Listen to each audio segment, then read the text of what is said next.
Conditioning in parkour is a tricky subject to pin down. Everyone agrees that the body requires strength training and progression to be able to handle the stress of moving through the environment. But to what extent do the movements of parkour themselves serve as their own conditioning exercises? Doesn't climbing a wall work the arms, and practicing jumps work the legs, and don't vaulting and rolling and running work everything in between? And if supplementary exercise is needed, what form should it take? Weightlifting? Gymnastics? Martial arts? Because parkour involves every part of the body and every kind of movement, virtually any exercise will be beneficial to a traceur. So where do we draw the line between pure parkour and everything else? The answer to that question depends a lot on what you think parkour itself really is. Some consider it to be nothing more than a collection of movements, so anything that can't be used in a run has no place in their training. Others think of it simply as preparation, with parkour being the practice field and real life being the game. These are both valid outlooks to a point, but they are not perspectives that the founders of the discipline would agree with. The motto of parkour is être duré, which means to be and to last. This motto speaks to the overall spirit of parkour, in which we seek to be strong and capable for life, but it also holds deep significance for the everyday act of training. Parkour is not something that you do in the morning and put away in the afternoon. It is an act of being, of becoming a certain kind of person and staying true to that spirit through every hour of every day. Traceurs define themselves in contrast to obstacles, and just as there is much more to the idea of a person than what he can do with his hands, there are many more obstacles than those we encounter in the physical world. There is stress, there is fatigue, there is loss and responsibility. There are obligations and there are complications. There are weaknesses, and there is the inevitability of old age. Parkour is the mindset of someone who refuses to back down in the face of these obstacles, someone who is determined to do all he can to prepare for them. And by saying all he can, we mean that he doesn't just train until he gets a movement right, he trains until it is almost impossible for him to get it wrong. He doesn't stop when he is strong enough to face today, but pushes on in the knowledge that tomorrow may be even harder. Most importantly of all, a true traceur understands that it isn't what you can do already that defines you as a person, but how determined you are to add to that list, and how willing you are to work for it. You can visit Lisses and Evry and copy all of the conditioning exercises that hundreds of other traceurs have done. Odds are that no matter what kind of person you are, you'll train harder in Lisses than you ever have. There's just a certain air about the place that pushes you to give 100%. But until you understand why those exercises are important, and what those other traceurs were looking for in the first place, you'll have a hard time carrying that inspiration and that drive back home with you, where it truly belongs.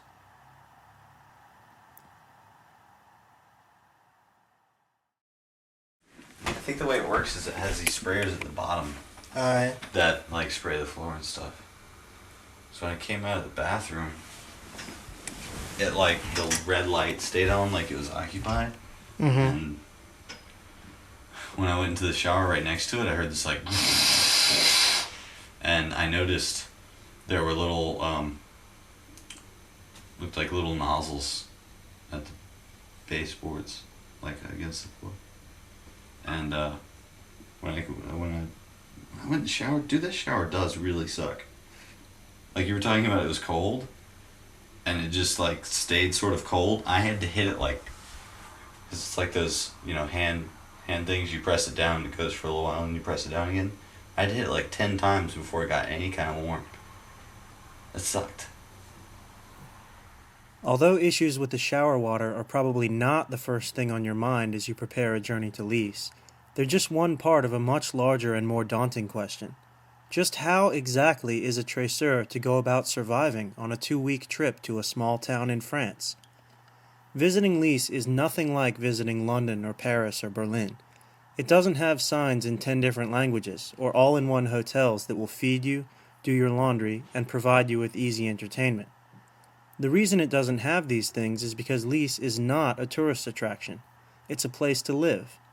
That being said, managing a few days as a visitor isn't all that hard once you know what you're dealing with. There are several hotels and hostels in the area, but as we mentioned earlier, most traceurs find themselves staying at the Formula 1. It's definitely placed right in the thick of things, just off the highway and within walking distance of both Lisses and Evry. You can book it online by going to Formula 1's main website and searching for Evry A6. If you're traveling with friends, you can split the cost so that each of you pays only about €12 a night. The hotel allows you to put up to 3 people in a room for the same price. The rooms themselves are simple but clean, perfect for traceurs. Don't expect to watch a lot of television unless you speak French, and if you plan to use the internet while you're here, bring a working credit card. There's a good wireless connection, but you pay by the hour. Only 2 warnings for visitors. First, bring your own towel. You'll be glad you did. Second, while the hotel offers a decent breakfast, it might be better to skip paying the extra euro and buy your own elsewhere. Cereal and toast is fine for the average person, but traceurs may need something with a little more energy. Other than that, the hotel is great. Your rooms are unlocked with access codes, so you don't have to worry about losing a key or getting shut out after hours. There are plugs for your cameras and phones as long as you bring an adapter, and the staff are friendly and courteous, provided you don't make a huge mess or bang around in the middle of the night. As for food, you have plenty of options depending on how much money you're able to spend. There's a pizza place in the hotel parking lot and a steakhouse across the street, not to mention all of the restaurants in Evry. Most traceurs, though, tend to do a little bit of grocery shopping each morning to carry them through the day, either at the Marche Franprix in the center of Lisses or at Evry 2, the gigantic mall/supercenter in downtown Evry. The Marche Franprix is a little more convenient, but the owners keep odd hours and sometimes decide not to open at all if it rains, while the Carrefour in Evry 2 is a bit of a hike, but a better place to go if you need anything else in addition to food. Also in Evry is the only laundromat that I, at least, was able to locate in my 2 trips to the area. If you're really tight for cash, you always have the option of washing your own clothes and hanging them out to dry. But if you have a few coins, it's quite convenient to throw in a load and then spend the hour training. The laundromat is located right next to one of Evry's most famous hotspots. As for keeping track of your money, yes, debit cards will work in Lisses for most banks, so you don't have to carry everything with you at all times. There's an ATM located right next to the Marche Franprix. You've probably seen it a dozen times in videos without recognizing it. Just around the corner is a phone box too, so if you don't have a cell phone that will work in France, you can still keep in touch with the folks back home.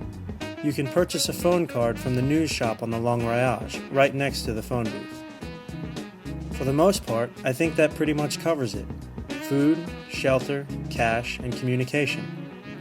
I can't tell you much about the nightlife in the area, but since most of us are training hard enough to collapse at the end of the day, I don't think entertainment is much of an issue.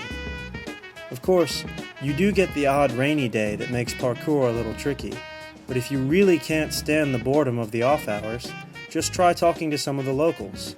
You'll either have a decent conversation, or you'll get a real incentive to learn some French before your next visit.